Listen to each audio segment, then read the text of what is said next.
मुंबई के अध्यक्ष और यहाँ के आप सबके प्रत्याशी जो पिछली बार भी यहाँ से आपके प्रतिनिधि थे, उनके पक्ष में अधिकतर लोगों को मतदान के लिए प्रेरित करना है। देखिए, मुंबई में उत्तराखंड में रहकर हम लोग अगर लाल कुआं से ट्रेन चला रहे हैं, या अभी हमारे उद्घोषक महोदय कह रहे थे कोटद्वार से ट्रेन चलानी है, या देहरादून से, हरिद्वार से, या हल्द्वानी से, या रामनगर से, तो एक बात समझ में आती है, अगर मुंबई में रहकर मुंबई का प्रतिनिधि आपको लाल कुआं भेजने के लिए, आपको हल्द्वानी भेजने के लिए, आपको देहरादून भेजने के लिए, आपको कोटद्वार भेजने के लिए अगर चिंतित है, वो मन से सोच रहा है, तो निश्चित रूप से वो आपकी चिंता करते हैं, इसलिए वो सोचते हैं। और आशीष जी ने काफी ध्यान किया है। मैं पिछली बार आया भी था, उनसे मिला भी था, फोन पर भी मेरी अक्सर उनसे बात होती है, और लगता है कि जैसे सब उत्तराखंड वासियों के लिए वो अपने घर के समान हैं। आप सब लोगों के लिए यहाँ पर काम करते हैं, और उन्हीं के प्रयासों से ये ट्रेन चली है। मैं आप सबकी तरफ से उनका धन्यवाद करता हूँ। और अभी वो जब तीसरी बार जीत कर जाएंगे तो कई सारे काम उन्होंने पहले किए हैं, और बहुत सारे कामों को वो निकट भविष्य में भी आगे बढ़ाएंगे, इसलिए उनको हैट्रिक लगवाना है आपको। ठीक है, तैयार है ना सब लोग? बताइए, प्रतिमा जी को भी भरोसा दे दीजिए यहाँ से कि देखिए, अभी मैं हरियाणा के चुनाव में गया था। हरियाणा में पूरे प्रवासियों ने बिल्कुल एकजुट होकर पूरे उत्तराखंड के लोगों ने भारतीय जनता पार्टी को जिताया, और वहां पर लोगों ने अपनी मीटिंगों में उससे बात कहा कि हरियाणा में जो बड़ी विजय हुई है, उस विजय में उत्तराखंड के लोगों का भी बहुत बड़ा योगदान है। क्योंकि हर शहर में रहते हैं, इसी प्रकार से मुंबई में भी और इस विधानसभा में भी बड़ी संख्या में उत्तराखंड के लोग रहते हैं। इसलिए भाइयों बहनों, हम सब लोगों को एकजुट होकर, और जितने भी लोग यहाँ आए हैं, मैं ऐसा मानता हूं कि आप लोग कोई अकेले यहाँ नहीं आए हैं। आप एक जो है 1000 के बराबर है ना, 1000 के बराबर, तो 1000 के बराबर आप लोग हैं। आप लोगों को जो है आज से, चूंकि कुल 9 दिन बीच में रह गए हैं, 10वें दिन चुनाव हो जाएगा, तो 9 दिनों में आप लोगों को भारतीय जनता पार्टी के पक्ष में, हमारे प्रधानमंत्री मोदी जी के पक्ष में, हमारे यहाँ के प्रत्याशी भाई आशीष शेलार जी के पक्ष में लोगों को एकजुट करना है, प्रेरित करना है मतदान करने के लिए। और हम सभी जानते हैं कि पिछले 10 सालों में हमारे प्रधानमंत्री जी के नेतृत्व में अनेक काम देश के अंदर हुए हैं। डबल इंजन की सरकार ने विकास के ऐतिहासिक काम किए हैं, और चाहे आज महाराष्ट्र में हाईवे हो, नेशनल हाईवे हो, एक्सप्रेस वे हो, इसका एक बहुत बड़ा नेटवर्क पूरे मुंबई के अंदर स्थापित किया गया। वैसे तो पूरे देश के अंदर स्थापित हुआ है, लेकिन मुंबई के अंदर भी ये स्थापित हुआ है, जहां एक और दिल्ली मुंबई एक्सप्रेस वे जैसी बड़ी परियोजनाएं, इन पर काम हुआ है। वहीं 70 से नए राष्ट्रीय राजमार्ग बने। अब जैसे अभी महेंद्र भाई कह रहे थे कि उत्तराखंड में 4 धाम आने वाले लोग, या हमारे एक सीमांत क्षेत्र, मैं कहूं कि आदि कैलाश तक के रास्ते को जाने के लिए आज जिस प्रकार से भारतमाला प्रोजेक्ट में 4 धाम ऑल वेदर रोडों में, उसी प्रकार से देश के अंदर भी राष्ट्रीय राजमार्गों का विकास हुआ है। उसी का परिणाम है। ये तभी हुआ जब हमारे प्रधानमंत्री मोदी जी ने 2014 के बाद प्रधानमंत्री के रूप में काम करना शुरू किया। इसलिए लोग कहते हैं कि उत्तराखंड में भी आप 4 धाम यात्रा करना हो, या हमारे अन्य स्थलों को जाना हो, आसानी से हम लोग सब लोग पहुंच पाते हैं, आसानी से अपनी यात्रा कर पाते हैं, जो कई घंटों की यात्रा हो सकती है। आने वाले समय में अभी आप देखेंगे कि दिल्ली से देहरादून, जो हमारी राष्ट्रीय राजधानी है और हमारे प्रदेश की राजधानी है, उसके बीच में मात्र 2.5 घंटे में सफर पूरा हो जाएगा। एलिवेटेड रोड का काम चल रहा है, अगले 4, 5, 6 महीने में वो काम पूरा हो जाएगा, तो दिल्ली और देहरादून एक सा हो जाएगा, मिला जैसा हो जाएगा। ऐसे अनेक काम हो रहे हैं। 70 से अधिक नए राष्ट्रीय राजमार्ग बने हैं, वंदे भारत मेट्रो ट्रेन चल रही है। आज उज्ज्वला योजना का लाभ हर एक व्यक्ति को मिल रहा है। यहाँ भी पूरे महाराष्ट्र के अंदर 50 लाख से ज्यादा लोगों को इसका लाभ मिला है। जल जीवन मिशन हो, या जरूरतमंद लोगों को हर महीने जो राशन देने की योजना हो, गरीब कल्याण अन्न योजना, उस योजना ने लोगों के जीवन को बदलने का काम किया है। उस समय किसी के घर का चूल्हा बंद न हो, किसी को भूखा न सोना पड़े, इसलिए प्रधानमंत्री जी ने ये योजना चलाई। इसी प्रकार से प्रधानमंत्री आवास योजना में गरीब लोगों को मकान दिए गए हों। इसके अतिरिक्त जो महायुति सरकार है उसने महिलाओं की सुरक्षा के लिए, उनके सशक्तिकरण के लिए माँ की लाडली बहन योजना के तहत 21 से 65 वर्ष की बहन बेटियों को हर महीने 1500 रुपए की आर्थिक सहायता प्रदान करके उनको सशक्त और आत्मनिर्भर बनाने का काम भी किया है। आज चाहे भूमिगत मेट्रो की बात हो या पूरे शहर में मेट्रो का जाल हो, पूरी तरह से फैलाया जा रहा है। पूरी तरह से इस मुंबई महाराष्ट्र के विकास पर पूरी प्राथमिकता से काम हो रहा है। बदली से लिंक को जोड़ते हुए कोस्टल रोड का निर्माण कार्य पूरा हो चुका है, जिससे पश्चिम तट के उपनगरों को मुंबई शहर की यात्रा अब बहुत आसानी से, बहुत उनके लिए सरल भी होगी, बहुत आसान होगी। इसके साथ ही मुंबई और नई मुंबई को जोड़ने वाली भारत की सबसे लंबी समुद्री पुल अटल सेतु की जो सौगात है, वह भी अगर किसी ने दी है तो हमारे प्रधानमंत्री मोदी जी की सरकार ने दी है, तो मुंबई और महाराष्ट्र में विकास का एक मील का पत्थर साबित होगी। ऐसी अनेक योजनाएं जो आज मुंबई को, उनके जीवन को और आप सब लोगों के जीवन को भी आसान कर रही है, ट्रैफिक की व्यवस्था को आसान कर रही है। भाइयों बहनों, आदरणीय प्रधानमंत्री मोदी जी के नेतृत्व में पिछले 10 सालों में अनेक ऐतिहासिक निर्णय लिए और भारतीय जनता पार्टी जो कहती है वो करती है। भारतीय जनता पार्टी वह हर हाल में करती है जो चुनाव के समय में कहती है। चाहे आज कश्मीर के अंदर धारा 370 समाप्त होना हो, जिसके बारे में अभी हमारे श्री अमरजीत मिश्रा जी कह रहे थे, या 3 तलाक की कुप्रथा हो, या संसद और विधानसभाओं में अब 33% का, अब केवल प्रतिमा जी ऐसे प्रतिभाग नहीं करना होगा, अब साक्षात रूप से जो है सब महिलाएं हमारी जो है संसद और विधानसभाओं में जाएंगे। ये काम भी भारतीय जनता पार्टी और हमारे प्रधानमंत्री मोदी जी ने किया है। या महिलाओं को 33% का आरक्षण हो, या सीएए का कानून लागू करना हो, या लंबे समय से हम लोग 500 वर्षों से इसकी प्रतीक्षा कर रहे थे। इस बार अभी हम लोगों ने दिवाली मनाई है, और इस बार की दिवाली क्या खास थी, इस बार की दिवाली में क्या नया था जो जिसका सौभाग्य हम सबको प्राप्त हुआ। इस बार था कि भगवान राम 500 वर्षों के बाद अपने महल में उन्होंने दीपावली और ये अवसर भी हमको आदरणीय प्रधानमंत्री जी के मजबूत और दृढ़ नेतृत्व से ही हमको ये मिल पाया, संभव हो पाया। भाइयों बहनों, एक तरफ जहां आज प्रधानमंत्री जी के नेतृत्व में, मोदी जी के नेतृत्व में अनेक विकास और समृद्धि की गारंटी वाली यहाँ महायुति की सरकार है, वहीं दूसरी ओर क्या है, कांग्रेसी जो महाअघाड़ी गैंग है, वो केवल किस बात पर बात कर रहे हैं, भ्रष्टाचार की बात है, उनके तुष्टीकरण की बात है, या ये कहिए कि अपने परिवार की बात को कर रहे हैं। इन लोगों के सोच में कोई महाराष्ट्र का विकास नहीं है, देश का विकास नहीं है। इनकी सोच में केवल और केवल अपने परिवार तक इनकी सोच सीमित है। और ये महाअघाड़ी गैंग ने जो पिछली बार जो जनता के द्वारा यहाँ सरकार चुनी गई थी, उसको धोखा देकर लूटा और फिर 2.5 साल तक महाराष्ट्र की जनता को भी लूटने का काम किया, महाराष्ट्र की जनता को भी धोखे में रखने का काम किया। यही नहीं, इन्होंने अनेक योजनाएं जो उस समय में पूरी होनी चाहिए थी, उस समय में जिन पर विकास का काम होना चाहिए, उन विकास के कामों को भी रोकने का काम किया। चाहे मुंबई की मेट्रो योजना हो या बागवन पोर्ट के काम में इन्होंने लगातार अड़चन डालने का काम किया है। अटल सेतु जैसी महत्वपूर्ण योजना को भी इन्होंने विरोध किया। समृद्धि महामार्ग के निर्माण में कई अड़चनें इन्होंने डालने की कोशिश की। और जब इनकी सरकार थी, आज भी जिन राज्यों में भी आज डबल इंजन की सरकार नहीं है, उन राज्यों में जो भारत की जो योजना पूरे देश के लिए चलती है, केंद्र सरकार की जो योजना पूरे देश के लिए चलती है, वो योजनाएं वहां लागू नहीं होती है।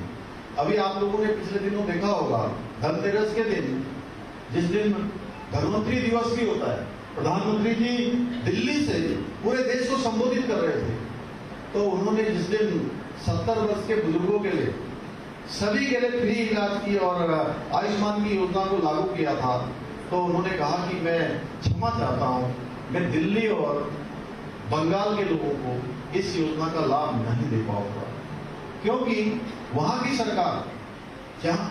सरकार इन योजनाओं को वहां लागू नहीं होने देती है। आज कर्नाटका में आप देख लीजिए, तेलंगाना में देख लीजिए, हमारे बगल में हिमाचल है, बहुत बड़े बड़े वायदे करके वो लोग सरकार में आए, और आज सरकार में आने के बाद उनके पास वहां के कर्मचारियों को वेतन देने के लिए भी पैसा नहीं है। जब चुनाव हो रहा था तो तब कह रहे थे कि हम यहाँ लाखों लोगों को रोजगार देने का काम करेंगे। इस प्रकार से जहां भी आज डबल इंजन की सरकार नहीं है, वहां विकास का काम रुक रहा है। इसलिए मैं आप कहना चाहता हूं कि महाअगाड़ी जो सरकार है, उस हर योजना में उसने रुकावटें डाली हैं जो महाराष्ट्र के लोगों के उज्जवल भविष्य का निर्माण कर सकती हैं। भाइयों बहनों, कांग्रेस, एनसीपी और ये शिवसेना वाले, जो नकली शिवसेना वाले, वो कहते हैं कि जम्मू कश्मीर से अब 370 धारा हटनी चाहिए थी, 376 नहीं हटनी चाहिए।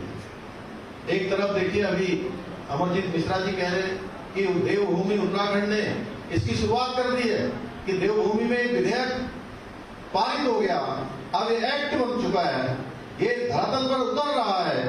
वहीं हमारे एनसीपी वाले, कांग्रेस वाले कहते हैं कि ये काम रुकना चाहिए, यानी कश्मीर में आतंकवाद पहले की तरह होना चाहिए, अलगाववाद पहले की तरह होना चाहिए, पत्थरबाजों को जो है फिर से वहां पत्थर मारने की खुली छूट होनी चाहिए, आतंकवादियों को बस रोककर गोली मारने की छूट होनी चाहिए। क्या इस प्रकार की छूट दी जा सकती है क्या?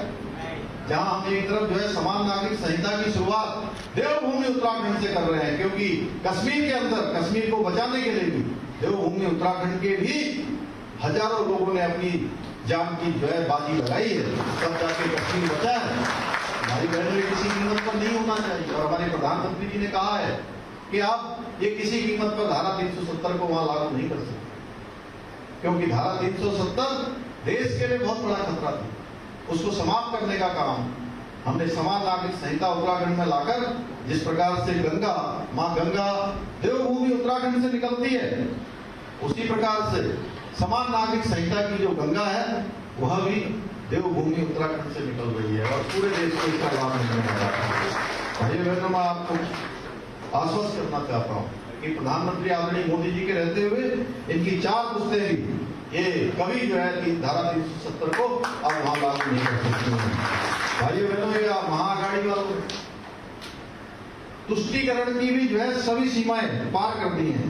अभी पूरा देश, आप देख रहे होंगे, देश की संसद में कमेटी बनी है कि वक्फ बोर्ड पर कुछ प्रावधानों से परेशान है। वक्फ बोर्ड के ऐसे प्रावधान है, प्रतिमा जी आपको जानते हो कि वक्फ बोर्ड के लिए हमारे यहाँ से भी सुझाव मांगे गए थे। हमारे यहाँ भी बहुत सारे ऐसे प्रकरण हैं, और जब पूरा देश इनसे परेशान है और केंद्र सरकार इन प्रावधानों में बदलाव करने के लिए संसद में बिल लेकर आई, तो ये महाअगाड़ी वाले आज उसका भी विरोध कर रहे हैं। इतना ही नहीं, कांग्रेस की सरकार जहां कर्नाटका में है, इनकी शहर पर वक्फ बोर्ड ने एक पूरे गांव की जमीन को वक्फ बोर्ड की जमीन घोषित कर दी है। उसके अंदर मंदिर, किसानों की जमीनें, जो जमीन थी वो सारी की सारी उसमें शामिल थी। यदि महाराष्ट्र में फिर से महाअगाड़ी की सरकार आ गई तो यहाँ के किसानों की जमीनें भी वक्फ बोर्ड के नाम जो है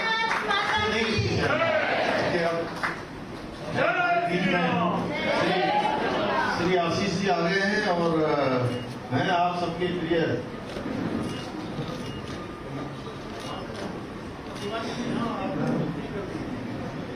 तो आशीष जी आ गए। एक बार जोर से आप जो है स्वागत करिए सब लोग।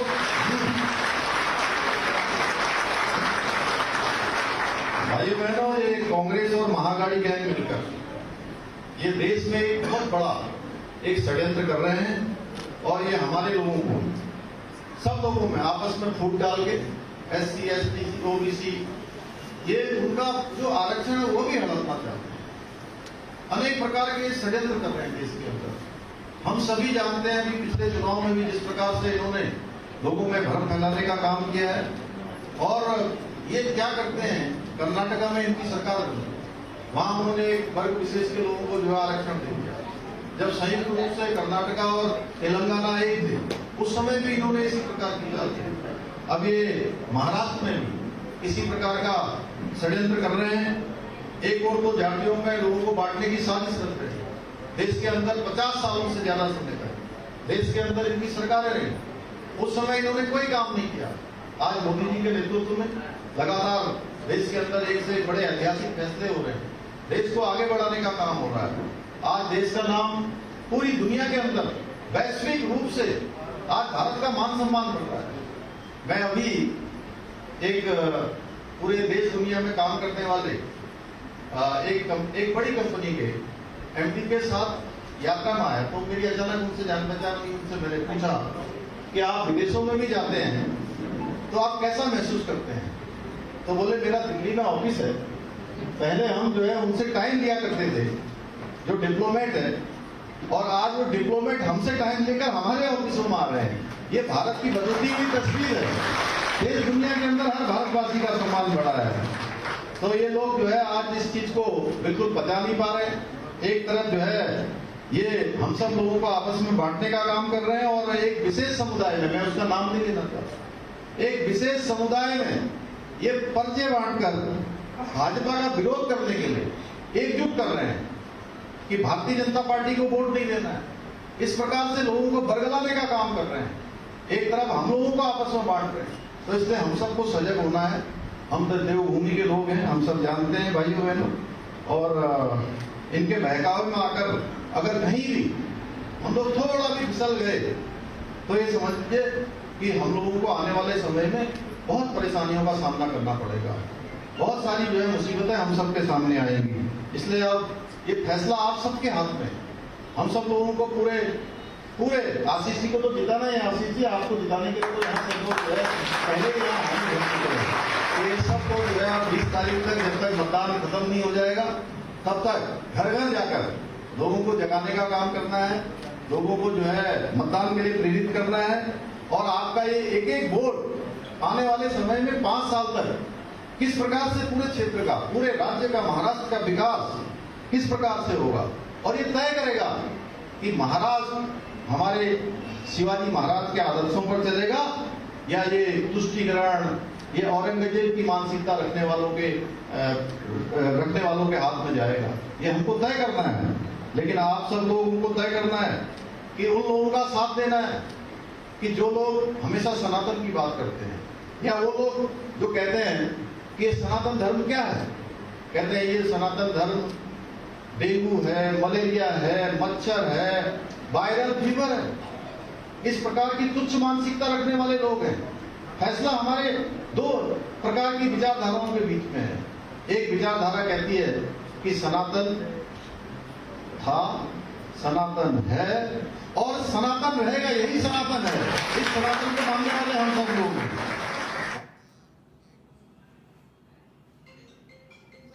करारा जवाब देना है। और ये महाराष्ट्र की जो समृद्धि है, महाराष्ट्र का जो विकास है, उसको निरंतरता से जारी रखना है। अभी भाई महेंद्र गोसाई ने कहा कि अभी 2 दिन पहले हमने पूरे प्रदेश के प्रवासी उत्तराखंडी भाई बहनों का। और अब सीएम पुष्कर सिंह धामी का एक पोस्ट आपको बता दें। मुंबई एयरपोर्ट पहुंचने पर बड़ी संख्या में प्रवासी उत्तराखंड वासियों और भाजपा कार्यकर्ताओं ने आत्मीय स्वागत किया। इस दौरान मातृशक्ति से मिले। मुंबई एयरपोर्ट पहुंचने पर बड़ी संख्या में स्वागत सत्कार हुआ और इस दौरान मातृशक्ति से मिले असीम स्नेह और आशीर्वाद से अभिभूत हूं। असीम स्नेह